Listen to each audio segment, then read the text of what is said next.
दोस्तों नमस्कार। कैसे हैं? आशा है दिन ठीक ठाक बीत रहा होगा। बस किसी तरह से दिन को काटते रहिए, तब तक काटते रहिए जब तक वैक्सीन नहीं आ जाए। कुछ समझ में नहीं आ रहा है, सही पूछे तो कुछ जो हो रहा है समझ से परे है। पहली बात, हमारे प्रधानमंत्री बोलते हैं कि 2 गज की दूरी बनाने के लिए ठीक है, मास्क लगाने के लिए बिल्कुल ठीक है, फ्रीक्वेंटली हैंड वॉश करने के लिए बिल्कुल ठीक है। मैं इन तीनों बातों पे उनसे 100 नहीं 200% सहमत हूँ। एक चीज बताइए, जिस तरह से चीजें खुल रही हैं, 2 गज का दूरी संभव है क्या? बिल्कुल नहीं। ऑटो में 2 गज तो ऑटो ही खत्म हो जाता है। कैब में 2 गज का अंदर स्पेस ही नहीं होता है। आप सिनेमा हॉल में अगर चले जाएंगे तो 2 गज पे अगर सिनेमा हॉल चलेगा, ऐसे ही सिनेमा हॉल में आप मूवी जब रिलीज करेंगे कितने लोग आएंगे, और 2 गज कर दीजिएगा तो हमको लगता है कि 10% कैपेसिटी भी नहीं फुलफिल हो पाएगा। मतलब हॉल चलाना मुश्किल हो जाएगा। 2 गज की दूरी बिल्कुल ज़रूरी है, लेकिन इंडिया अब नंबर 7 पे है। देखिए हम लोग कहाँ पे हैं, इसको ठीक से समझिए। वर्ल्डोमीटर में 215 देश कोविड इफेक्टेड है। वर्ल्डोमीटर पे आप जाइए, नीचे सर्च कीजिए, स्क्रॉल कीजिए, 215 देश है। भारत अब नंबर 7 पे है। चाइना, जहाँ से ये बीमारी लगता है आया है, मैं लगता है कि बात कर रहा हूँ, जब पूरा जांच हो जाएगा तब कहा जाएगा कि चाइना से आया है, लेकिन हम लोग अब तक यही जानते हैं। चाइना नंबर 17 पे है, इंडिया नंबर 7 पे है, और हम लोग के यहाँ केसेस अब बढ़ रहे हैं। टेस्टिंग जितना होगा उतना केस आएगा, ये तो बात सही है। तो टेस्टिंग भी बड़े पैमाने पे करना है, तो पता चलेगा जो लोगों का डेथ हो रहा है वो किस वजह से हो रहा है। अभी तक जो डेथ रिकॉर्ड में है वो सब कोविड का है, ड्यू टू टेस्टिंग है। डेथ और भी हो रहे होंगे, बट नेचुरल है। लेकिन ये जो हर्ड इम्यूनिटी वाला जो एक्सपेरिमेंट किया जा रहा है, जहाँ तक हमको लगता है यूरोप में ये बार बार मैं कहता हूँ फ्लॉप हो गया था। 1 महीना में केसेस वहाँ इतने ज़्यादा बढ़े थे, इतने बढ़े थे कि आदमी को वापस से लॉकडाउन में जाना पड़ा था। इसका कोई इलाज नहीं है। एक ही इलाज है, सारे देश के वैज्ञानिक लगे हुए हैं, रिसर्चर्स लगे हुए हैं वैक्सीन का इजाद करने के लिए। किसी तरह से वैक्सीन को आने तक आपको हिफाजत से ही दिन गुजारना होगा। बच्चों को बचाना होगा, बुजुर्गों को बचाना होगा। देखिए अमेरिका में बुजुर्गों की मौत की संख्या अधिक क्यों है, मैं बताता हूँ। क्योंकि वहाँ पे जनरली बुजुर्ग जो है ना ओल्ड एज होम में रहते हैं। जनरली 70-75 के हुए नहीं कि ओल्ड एज होम में वो लोग शिफ्ट कर जाते हैं। हमारे यहाँ ये सब शायद कोई महानगर में होता होगा, लेकिन जितने भी अदर स्टेट्स हैं जो कल्चर से रिच हैं, चाहे गुजरात हो, चाहे महाराष्ट्र हो, बिहार ले लीजिए, बंगाल ले लीजिए, जो भी स्टेट साउथ में, ओल्ड एज के हर व्यक्ति अपने बच्चों के साथ ही रहते हैं। क्योंकि हमारे यहाँ ये प्रथा नहीं है कि बुजुर्ग को हम लोग घर से बाहर निकालते हैं, हम लोग उनका सम्मान करते हैं। देखिए एक आपको छोटा सा वाकया बताते हैं, इंटरेस्टिंग है थोड़ा सा। देखिए बात, हम और आप जो हैं आज, देखिए मेरी पारिवारिक स्थिति सही पूछे तो खराब होते जा रही है, मेरी खुद की पर्सनल। लेकिन दूसरी तरफ मैं देखता हूँ कि डेली 10-20 अगर सब्सक्राइबर जुड़ते हैं तो मेरा परिवार बड़ा होते जा रहा है। सही पूछे तो मेरे परिवार में मेरी स्थिति, कल की घटना मैं आपको जिक्र करूँगा उसका, उसके बाद से काफ़ी खराब हो गई है। वजह कहीं से भी मैं नहीं हूँ। सारा चीज़ जो मेरे साथ घट रहा है उसका वजह सिर्फ बैंक है। पहला आईसीआईसी बैंक और दूसरा स्टेट बैंक। आईसीआईसी बैंक पे तो हमने केस कर रखा है, 9 लोग एक्यूज्ड हैं आईसीआईसी बैंक के। 27 मार्च को उनको कोर्ट में सरेंडर करना था। ऊपर के कोर्ट में वो लोग गए थे रिवीजन में, उनका रिवीजन खारिज हो गया। देखिए मैं तो मामूली आदमी, बैंक वाले क्या धमकी दिए थे, वीरेश शर्मा जब आए थे, जाते जाते गेट पे हमको धमकी देते हुए गए थे कि वर्मा जी हम प्राइवेट बैंक वाले हैं, पैसा छिट छुट के लुटा देंगे। आप क्या कीजिएगा, आपके पास पैसा है, कहाँ जाइएगा। बहुत बड़ा धमकी दिए थे। 4 जज ने अभी तक मेरे फेवर में बात की है, एक नहीं 4 जज ने। पहला सीजीएम साहब जिन्होंने केस एडमिट किया, दूसरा वो एसडीजीएम साहब जिन्होंने कॉग्निजेंस लिया, तीसरा वो एडीजे साहब जो रिवीजन में थे, उन्होंने आईसीआईसी बैंक के रिवीजन को डिसमिस किया, और चौथा जज साहिबा जिन्होंने सख्त आदेश पारित किया था 27 मार्च को सशरीर सरेंडर करने के लिए। पैसा तो नहीं है मेरे पास, लेकिन न्याय मिल रहा है। कोर्ट सर्वोपरि है, मैं बराबर बोलता हूँ, न्यायालय से ऊपर कोई नहीं है, ये सत्य है। न्यायालय को लोग खरीदने की अगर कोशिश करते हैं तो मैं उसका एक उदाहरण हूँ। न्यायालय तो बिका नहीं, मेरा साथ दिया, कितनी बड़ी बात है सोचिए। अगर न्यायालय से मुझे राहत नहीं मिलती तो मैं तो कहीं का नहीं रहता। कौन सुनता, कोई सुनने वाला नहीं था। बैंक में लिखित कंप्लेन दिया, बैंक इनकार कर दिया। बैंकिंग ओम्बुड्समैन तो बिल्कुल एक पोस्ट ऑफिस की तरह काम किया, मेरे खत को बैंक तक देता था और बैंक का जवाब मेरे तक देता था। वहाँ से भी कोई राहत नहीं मिली।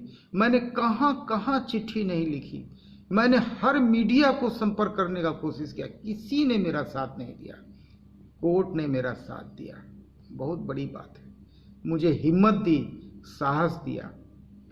देखिए मैं एक चीज़ बता रहा हूँ, एक तो वायरस का समस्या है और एक ये टिड्डी का समस्या अब राजस्थान तक पहुँच गया है।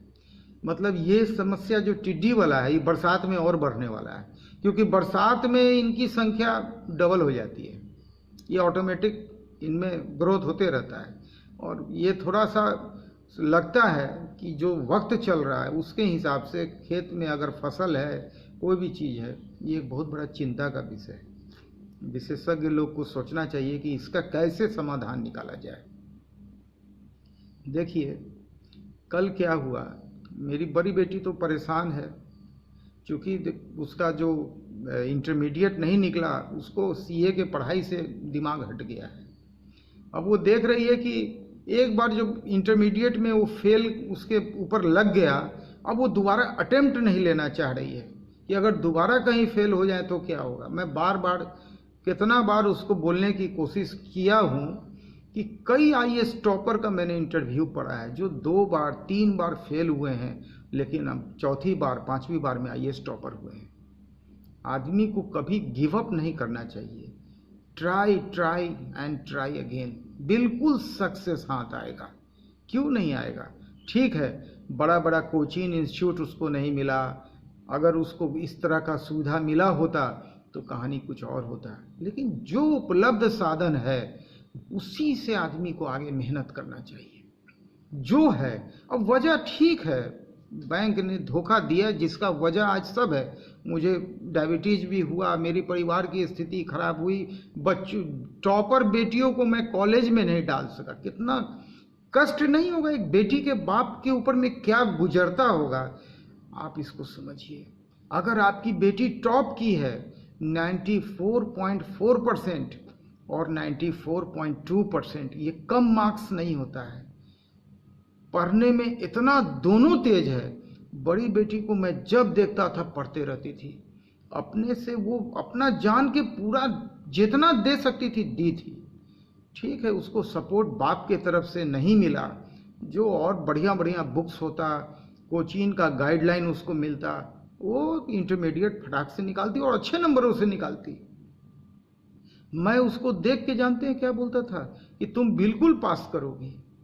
इतना पढ़ने के बाद भी आदमी अगर फेल कर रहा है तो मतलब ये बहुत टफ एग्जाम है, इसकी तैयारी और अधिक होनी चाहिए। फर्स्ट अटेम्प्ट में वो भी देखिए, इंटरमीडिएट का बोथ ग्रुप वो एक साथ दी थी।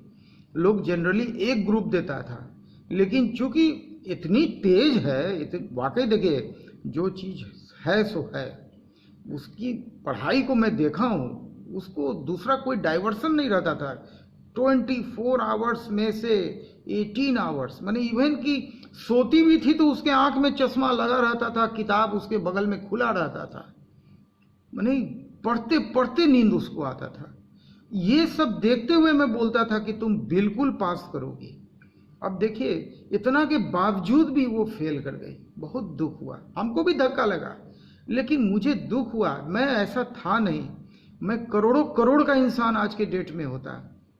आज देखिए, जब मैं एक दो वॉल्यूम, शायद वॉल्यूम नंबर 14 में भावुकवश मैं लोगों से अपील किया था कि आप मुझे आर्थिक मदद करें, मैं आपको लौटा दूंगा। एक गुजरात के भाई ने देन एंड देर उस रात में 1000 रुपया दिया था, लेकिन उस रुपया को लेने के बाद हमको बहुत खराब फील हुआ। सही पूछे तो मैं एक एमएसएमई हूँ, और एमएसएमई को इस तरह से भीख मांगना पड़ा, बहुत गंदा लगा। मैं उनका अकाउंट नंबर सुरक्षित रखा हुआ हूँ। उसके बाद से मैंने डिस्क्रिप्शन से अपना अकाउंट नंबर को हटा दिया। मैं किसी से ऐसे पैसा मांग के, अपने नज़र में जब इंसान गिर जाएगा तो कैसे नज़र उठा के आपसे मैं बात कर सकूंगा। आज आप लोग मेरे परिवार के सदस्य बनते जा रहे हैं। कल कुशीनगर से एक भाई साहब का फ़ोन आया, वो भी मुझे आर्थिक मदद करने के लिए अकाउंट नंबर मांग रहे थे, मैंने मना कर दिया। मैं उनको सिर्फ एक बात बोला कि भाई साहब, अगर आप वाकई मेरी मदद करना चाहते हैं, एक काम कीजिए, आपको 1 रुपया उसमें खर्च नहीं है, कम से कम मेरी बातों को, मेरे वीडियो को, मेरे चैनल को 50-100 लोगों तक, जितना आप कर सकते हैं अधिक से अधिक लोगों तक शेयर कीजिए। इस चैनल को आप सब्सक्राइब कीजिए, कोशिश कीजिए वक्त निकाल के मेरे वीडियोस को देखने में। होगा क्या बता रहे हैं, आज जैसे YouTube से मंथली $4 का रेवेन्यू कल तक था, आज सुबह में मैं देख रहा हूँ $4.25 इंक्रीमेंट हुआ है। $0.25 मालूम है क्या है? शायद 20 रुपया भी नहीं है महीने का। चलिए मान लीजिए 300, 350 रुपया महीना आज के डेट में है। मुझे कोई गम नहीं है, मेहनत मैं कर रहा हूँ, डेली मैं आता हूँ, आप लोगों से कनेक्ट होने की कोशिश करता हूँ। कुछ काम की बातें होती है, कुछ मेरी बातें होती है। मैं जो अनुभव होता है मैं आप लोग से साझा करता हूँ। हो सकता है एक दिन मेरा इन्हीं में से कोई वीडियो वायरल हो जाए और मुझे भी कम से कम 10,000, 20,000 महीना भी अगर मिलने लगे, तो फिलहाल तो हमको उसी से ज़िंदगी चलाना पड़ेगा जब तक कोर्ट से डिसीजन नहीं हो। स्टेट बैंक के खिलाफ अभी तक मैं कोर्ट में नहीं गया हूँ। देखिए, एक ही बैंक के खिलाफ कोर्ट में जाने में मेरी स्थिति, सही पूछे तो आर्थिक रूप से चरमरा गई। कोर्ट अटेंड करना, वकील साहब का फीस देना, डेट पे जाना, कोई आसान काम नहीं होता है। और दूसरा केस कहाँ से लड़ेगा आदमी। स्टेट बैंक के लोगों ने, सही पूछे, काफ़ी गलत किया है। मतलब गलत को वो पनाह दे रहे हैं और उसकी सुनवाई कहीं नहीं है। मैं आपसे अपील करता हूँ, अगर आपका कोई भी सोर्स हो, आप मेरा वॉल्यूम 1 और 2 एक बार देख लीजिए, पूरा मामला स्पष्ट हो जाएगा। इन बातों को दोहराने से कोई लाभ नहीं है। हमेशा देखिए, आप टोटल वॉल्यूम का व्यूज़ देखिएगा ना, तो सबसे ज़्यादा व्यूज़ जो है सो वॉल्यूम 1 से आ रहा है और सेकंड नंबर में वॉल्यूम 2 चल रहा है, क्योंकि ये दोनों आधार है, मेरे इन सीरीज़ का आधार है। जो मैं बोल रहा हूँ इसका ग्राउंड फ्लोर है वॉल्यूम 1 और वॉल्यूम 2। कृपया कर बैंक लोन सावधान, बैंक लोन कभी नहीं का वॉल्यूम 1 और 2 टाइम निकाल के कोशिश कीजिएगा, स्पेयर टाइम में हेडफोन लगा के एक बार देखिएगा, पूरा शुरू से अंत तक देखिएगा। देखिए कल क्या हुआ, बिना मेरी अनुमति के, मैं एक शब्द का इस्तेमाल कर रहा हूँ, बिना मेरी अनुमति के मेरी बड़ी बेटी एक टाइपिंग के डेटा एंट्री जॉब में 2750 रुपया अपने अकाउंट से ट्रांसफ़र कर दी। देखिए, उसका अकाउंट में 25,000 रुपया आया था जब वो 2018 में टॉप की थी 12वीं में। उस 25,000 रुपया में से 18,000 रुपया रजिस्ट्रेशन में, इंटरमीडिएट के रजिस्ट्रेशन में चला गया था, क्योंकि फाउंडेशन का रजिस्ट्रेशन का पैसा मैं कहीं ना कहीं से इंतजाम करके कर दिया था, लेकिन जो बचा हुआ पैसा था उसमें गया, उसके पास कुछ पैसा बचा हुआ था। अब वो एकदम पैनिक क्रिएट किए हुए, उसको लग रहा है कि पता नहीं क्या होगा, घर रहेगा नहीं रहेगा, वो निगेटिव सोच रही है, पॉजिटिव सोच ही नहीं रही है। देखिए, उसका ब्लड ग्रुप है बी पॉजिटिव। जब मैं बी पॉजिटिव हूँ, मेरे बच्चे भी बी पॉजिटिव हैं। मैं हमेशा कहता हूँ लाइफ में आदमी को पॉजिटिव आउटलुक लेके चलना चाहिए, निगेटिव तो है ही। अब देखिए, हम लोग ऐसा ज़िंदगी कभी जिए थे क्या? हम लोग तो नहीं जिए थे। हमारे पूर्वज हो सकता है स्पेनिश फ्लू को देखे होंगे, लॉकडाउन देखे होंगे। हम लोग के ज़माना में ये फर्स्ट एक्सपीरियंस है। हम लोग सब कोई अरेस्ट हैं, हम लोग हाउस अरेस्ट हो गए, हम लोग फ्रीली मूव नहीं कर सकते हैं। वो दिन पता नहीं कब लौट के आएगा, कैसे लौट के आएगा, लेकिन हम लोग एक उम्मीद के सहारे बंधे हुए हैं। आज देखिए अधिकतर लोग घर में कैद हो गए हैं और इसी का नाजायज फायदा बहुत लोग उठाने पे लग गया है। एक नया बिजनेस स्टार्ट हुआ है कंप्लीटली, ये लगभग मैं एक वर्ड यूज कर रहा हूँ, ये फ्रॉड है। फिर यहाँ पे फ्रॉड है। देखिए बड़ा स्टाइल से करता क्या है, वर्क फ्रॉम होम या टाइपिंग जॉब। जनरली लोगों को कंप्यूटर लैपटॉप में टाइप करते करते टाइपिंग का स्पीड आ जाता है, तो लोग सोचता है वर्क फ्रॉम होम कुछ पैसा आ जाए, तो ये लोग फंसाता है ऐसे लोगों को। कहता है 20,000 40,000 पर मंथ आपको गेन होगा, आपको कुछ नहीं करना है, 200-300 पेज आपको पर मंथ टाइप कर देना है। अब देखिए करता क्या है, आप इसके बारे में बहुत सारे यूट्यूब में बहुत लोगों ने वीडियो अपलोड किया है, जिससे मेरी आंखें खुली। मैं कम से कम 10-20 वीडियो देख गया था। कल की घटना मैं बता रहा हूँ। जैसे मुझे पता चला 2750 रुपया मेरी बेटी ने उस कंपनी को ट्रांसफ़र कर दिया। वो गुजरात बेस की एक कंपनी, अधिकतर कंपनी सभी जगह अब ये धंधा चल रहा है। पहले एक धंधा आया था, वो एटीएम का नंबर लेना, बैंक से पैसा निकाल लेना, अभी वो सब लोग को मालूम हो गया, उस धंधे पे लगाम लग गया। अब बहुत कम फ़ोन आता है, काफ़ी लोग उसमें पकड़ाए भी हैं, धरपकड़ काफ़ी हुआ है। अब ये नया ट्रेंड चालू हुआ है। इसमें बोलता क्या है, इसको ठीक से समझिए। क्या ये किस तरह का ये लालच फेंकता है, ये आपको 200 पेज का एक बुक नेट पे दे देगा। वो कर्सिव राइटिंग में लिखा हुआ रहेगा पूरा बुक। आपको करना कुछ नहीं है, उस पेज को मान लीजिए टाइम्स न्यू रोमन या कोई भी ये फॉन्ट जैसे एरियल ब्लैक हो या एरियल हो, जो भी उसमें आपको लिखना है खाली। अब पर पेज का ये 2 तरह का प्लान लेके चलता है, एक सिल्वर और एक गोल्ड प्लान। सिल्वर प्लान में आपसे ये सॉफ्टवेयर का चार्ज मांगता है 5,500 रुपया, और गोल्ड प्लान में शायद 7,500 रुपया। सिल्वर प्लान के तहत पर पेज आपको ये 100 रुपया देने का वादा करता है, एग्रीमेंट करता है 100 रुपीज़, बाकायदा कोर्ट का स्टाम्प पेपर पे 10 पेज का एकदम इंग्लिश में लिखा हुआ एग्रीमेंट है, और उसको आपको डिजिटली साइन करना है। आपको अपना फ़ोटो देना है, आधार कार्ड का डिटेल देना है, मतलब आपका टोटल डिटेल वो ले लेता है। एग्रीमेंट जब आप साइन कर देते हैं तो आपको क्या करता है, वो 200 पेज का बुक दे देता है। अब होशियारी देखिए कहाँ पे है, एक समय सीमा उसके साथ अटैच कर देता है। समय सीमा आपको दे देगा, मान लीजिए 15 दिन, 20 दिन, 25 दिन का एक समय सीमा दे दिया। अब आप लग गए दिन रात उसको। पहला बात कि बहुत समस्या होगा उस कर्सिव राइटिंग को समझने में, कुछ वर्ड ऐसा होगा, फिर भी आप उसमें लगे हुए हैं। सॉफ्टवेयर उसका है, आप कोई माइक्रोसॉफ्ट वर्ड में नहीं लिख सकते हैं। देखिए आपको जाना है उसके सॉफ्टवेयर में और उसके सॉफ्टवेयर में लिखना है। पहले तो उसका कोशिश रहेगा 2-4 दिन ठीक ठाक चले, क्योंकि वो पेमेंट आपसे 2 पार्ट में लेता है, एक पार्ट में लेता नहीं है।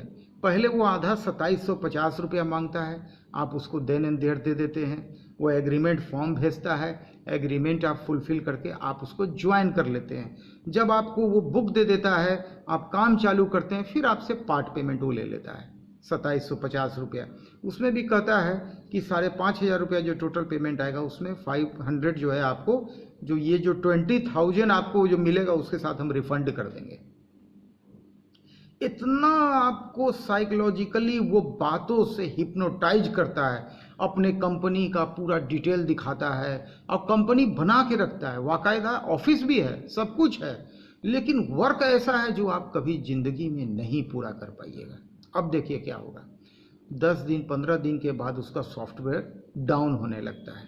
आप परेशान हो जाते हैं। एक तो आप दिन भर मेहनत कर रहे हैं, रात में मेहनत कर रहे हैं, अब उधर से एक कॉल आता है दूसरे आदमी का। वो आदमी क्या बोलता है कि देखिए मैडम, ऐसा है कि आपको अगर दिक्कत हो रही है तो आप हमको 10,000 रुपया दीजिए, मैं आपको ये काम 2 दिन में करके देता हूँ। ठीक है, अब आप देखिएगा कि एग्रीमेंट भी हम किए हुए हैं, अगर एग्रीमेंट फेल करेंगे तो प्रॉब्लम क्रिएट होगा, और हमको 20,000 जो मिलना है वो भी मेरे हाथ से जा रहा है, 5,500 इधर भी फंसा हुआ है। 10-15 दिन हम दिन रात एक करके मेहनत कर रहे हैं। एक मददगार आ गया बीच में, एकदम भगवान की तरह उपस्थित होता है तथावस्तु। वो बोलता है कि 10,000 रुपया दीजिए, मैं आपको हेल्प करता हूँ, ये आपको 200 पेज जो है मैं 2 दिन में करके आपको दे दूंगा, आप अपलोड कर दीजिएगा। ठीक है, वो 10,000 रुपया अपना नेट बैंकिंग का वो भी अकाउंट वगैरह देगा, वो उसको आप ट्रांसफ़र कर दीजिएगा। ठीक है, यहाँ तक भी ठीक है। वो बहुत ईमानदारी से आपको वो पूरा प्रिंटेड जिस फॉन्ट में बोलिएगा वो, क्योंकि उसके पास वो उसी गैंग का हिस्सा है, वो जो अवतार आया है वो दरअसल उसी से जुड़ा हुआ है, उसको वहीं से आपका नंबर मिलता है। अब वो जानता है कि अब इस आदमी से 10,000 कैसे निकालना है। फर्स्ट स्टेप में आपसे 5,500 वो निकाल लिया, अब सेकेंड स्टेप में वो आपसे 10,000 रुपया निकाल लिया, आपको दे दिया बुक। अब आप अपलोड करेंगे, वो अपलोड नहीं होगा, और ये जो समय सीमा है अब आपके हाथ से चला जाएगा, उसके सॉफ्टवेयर में वो अपलोड ही नहीं होगा। ठीक है, अब क्या होगा, अब वहाँ से फ़ोन आएगा, सबसे पहले जिस कंपनी ने आपको ये वर्क दिया था, फ़ोन करेगा कि आपने समय पे तो काम नहीं दिया, मेरा जिस कंपनी के साथ कॉन्ट्रैक्ट था उसके चलते मुझे लाखों का नुकसान हो रहा है, इसीलिए कृपया करके ये जो 1,00,000 कुछ रुपया का मुझे नुकसान हुआ है उसको देन एंड देयर मेरे अकाउंट में आप ट्रांसफ़र कर दीजिए, अगर आप नहीं ट्रांसफ़र कीजिएगा आपके खिलाफ हम लीगल एक्शन लेंगे। अब देखिए, जनरली ये चीज़ में फंसने वाले कौन है वो आपको हम बता देते हैं। घर में जो लोग फुर्सत से बैठे हुए हैं, पैनिक क्रिएट कर रहे हैं, चाहे घर की महिला हो, वर्क फ्रॉम होम है, कंप्यूटर चलाना जानते हैं, वो लोग जनरली फंस जाते हैं इसमें। अब देखिए कहानी कहाँ से कहाँ जा रही है। अब वो आपको एसएमएस करना चालू करेगा, फ़ोन करना चालू करेगा, उसके बाद उसका वकील का फ़ोन आएगा। एक व्यक्ति वकील, कोई ना कोई वकील, इसको वो सब उसी टीम का हिस्सा है, उसका फ़ोन आएगा, उसके बाद वो लीगल नोटिस आपको भेजेगा। अब कहानी देखिए क्या है, इतना सैकड़ा में से लगभग जो डेटा लोगों ने बताया, अधिकतर लोग उसको डर से पैसा दे देते हैं, इसलिए कि वो कंपनी गुजरात की है, वो कंपनी चेन्नई की है। मान लीजिए आदमी बिहार में बैठा हुआ है, वो कोर्ट कचहरी कहाँ से अटेंड करेगा, 420 का मुकदमा आपके ऊपर मनी सूट फाइल कर देगा, क्रिमिनल केस फाइल कर देगा। अब तो आप डर जाइएगा, और सारा नोटिसेज आएगा आपको, सब कुछ मोबाइल पे ही आते रहेगा, मेल पे आते रहेगा, आप एकदम घबरा जाइएगा। अब हम क्या करें।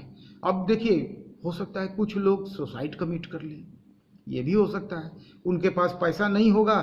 डर बड़ा खराब चीज़ होता है, मैं बार बार बोलता हूँ, डर बहुत खराब, इसी का वो नाजायज़ फायदा, आपको इतना डराएगा। पहले आपको हिप्नोटाइज किया, इस काम में घुसाया, इस काम को आप कर नहीं पाए, अब आपको वो डरा के आपसे पैसा निकालना चाहेगा। जिसके पास पैसा होगा पैसा दे के इससे मुक्ति पा लेगा, लेकिन अधिकतर लोग नहीं मुक्ति पा पाएंगे। कुछ लोग सुसाइड कमिट कर लेंगे, वह पता नहीं चलेगा घर में परिवार के सदस्य को कि क्यों सुसाइड हो गया, क्या वजह है।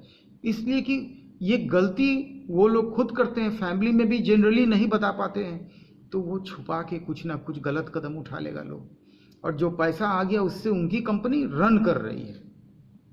अब आपको बताते हैं, इस चीज़ में अगर कोई फंस गया है, बिल्कुल घबराने की ज़रूरत नहीं है। जब मुझे पता चला कि मेरी बेटी ने 2750 रुपया ट्रांसफ़र कर ही दिया, तो पहले मैं उस कंपनी के जो ओनर है ना, सो कॉल्ड डायरेक्टर, ओपीएम था, 1 person, OPC 1 person company, generally OPC ही होगा, प्राइवेट लिमिटेड में तो ज़्यादा लोग इसमें इन्वॉल्व हो जाएंगे। तो जनरली एक कंपनी का तगमा देना है ताकि CIN नंबर, DIN नंबर, ये सब से लोगों को हिप्नोटाइज किया जाए, तो एक कंपनी का फॉर्मेशन कर दिया जाता है। अब देखिए, मैंने उनको फ़ोन किया, मैं पूछा, पहला क्वेश्चन किया कि आपका नियरेस्ट पुलिस स्टेशन कौन है। वो आदमी सब पका गया, पुलिस का नाम लेने से आदमी डर जाता है। आज के डेट में कहीं पूरे भारत में किसी भी पुलिस स्टेशन का फ़ोन नंबर निकालना 2 मिनट का काम है, आप नेट पे जाइए, फ़ोन नंबर आ जाएगा।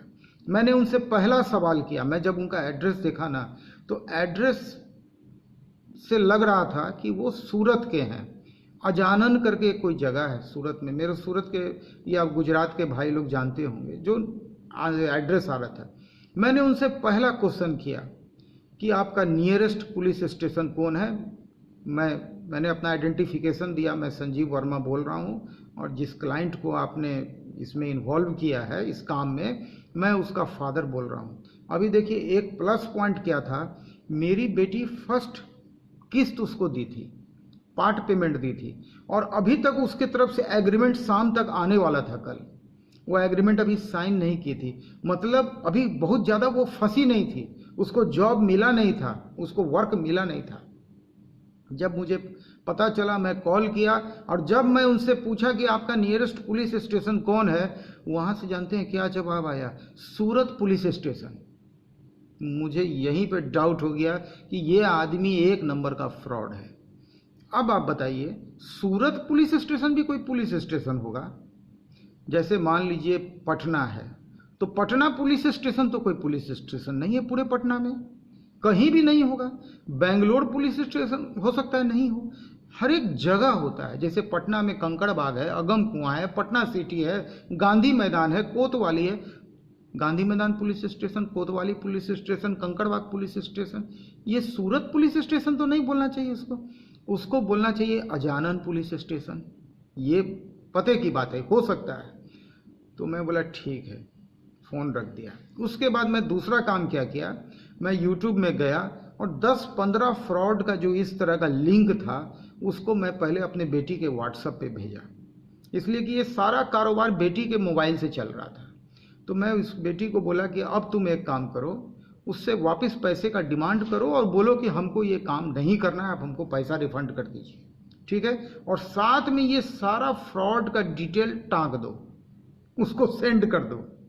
देखिए, जो लोग फ्रॉड करता है वो डरपोक आदमी होता है, और वो लोग कभी भी पुलिस ये सब के झंझट में नहीं आना चाहता है। दूसरा चीज़, मेरी बेटी ने एग्रीमेंट नहीं साइन किया था, खैर बात जो भी हो, जैसे वो सारा डिटेल दी, वो आदमी ये सोचा कि इसका बाप जो है पहले पुलिस स्टेशन का पता पूछ रहा था, और मैं निकाल लिया डिटेल। मैं गूगल पे गया, पता चला अजानन पुलिस स्टेशन है, मैं उसका नंबर वगैरह भी सब निकाल लिया था।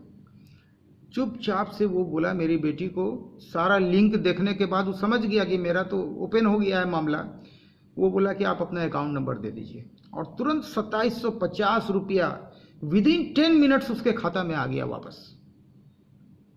देखिए, अब रहा बात, मैं उन लोगों के लिए भी एक बात बोलना चाहता हूं जो लोग फंस गए हैं, फंसे हुए हैं, और अगर ये काम कर रहे हैं, घबराइएगा बिल्कुल नहीं। अगर उनके ऊपर लीगल नोटिस भेज रहा है, ये भेज रहा हो, आप बिल्कुल मत घबराइए। ये सारा चीज़ उसका फेक है, उसका ये एग्रीमेंट भी फेक है, उसका नोटिस भी फेक है, उसका एसएमएस वगैरह सब फेक है। आप इसको एक खराब स्वप्न की तरह भूल जाइए और कम्युनिकेट करना बंद कर दीजिए उसके तरफ से जो भी बातें आ रही हैं। इसलिए कि जब तक, देखिए, कोर्ट का वो आपके ऊपर ये भी एक मैसेज करेगा कि आपके खिलाफ कोर्ट में केस फाइल कर दिया गया है, ये आपका केस नंबर है, फलना डेट को आपको कोर्ट में प्रेजेंट होना है।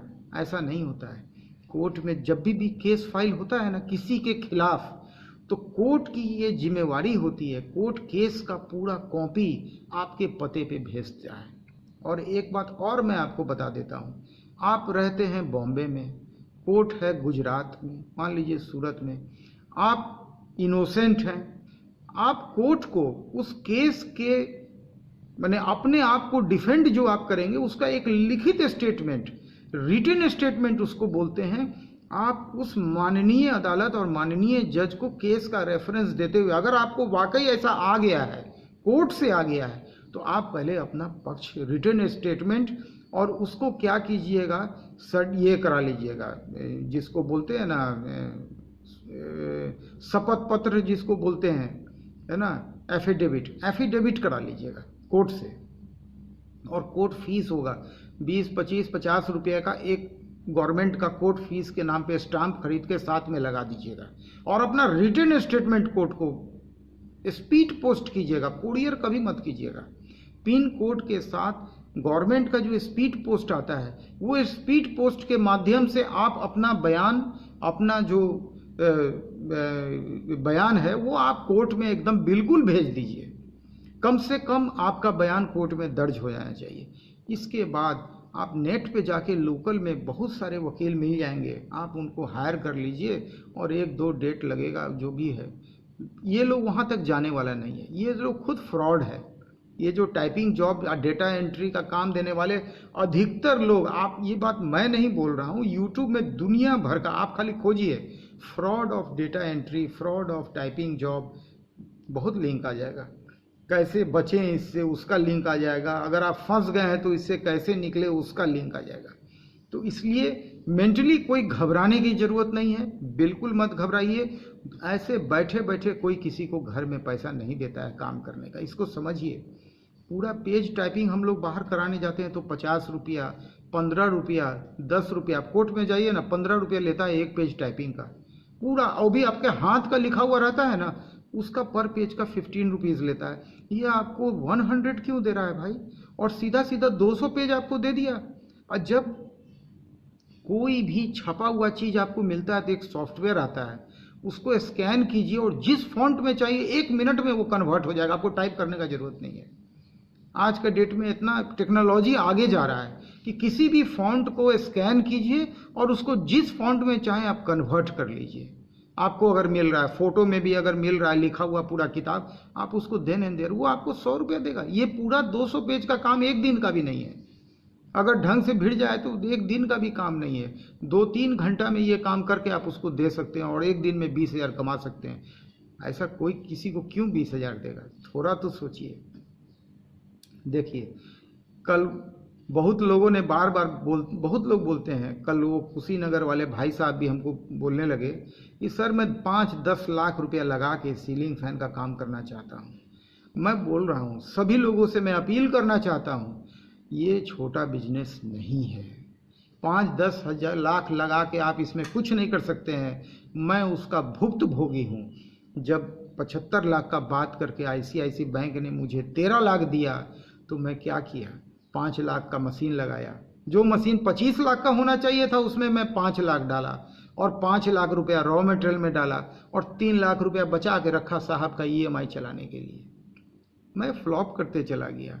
ये देखिए, मान लीजिए मैं बार बार एक ही एग्जांपल देता हूँ, अगर आपको कोई बस लेना है तो बस कंप्लीट बस अगर नहीं मिलेगा तो आप कैसे पैसेंजर उसमें चढ़ाएंगे?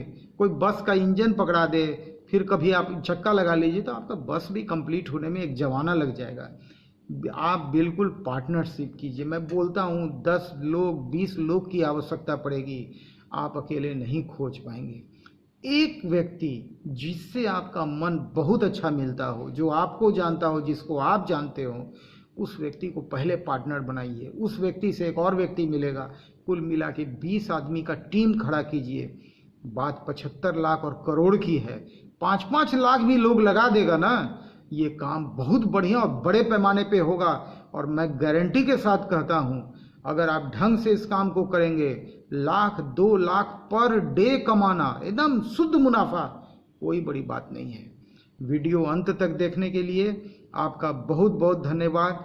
कृपया इस वीडियो को लाइक कीजिए, शेयर कीजिए, और अगर आपने सब्सक्राइब नहीं किया है, नम्र निवेदन है, कृपया सब्सक्राइब जरूर कीजिए, मदद कीजिए। नमस्कार, धन्यवाद।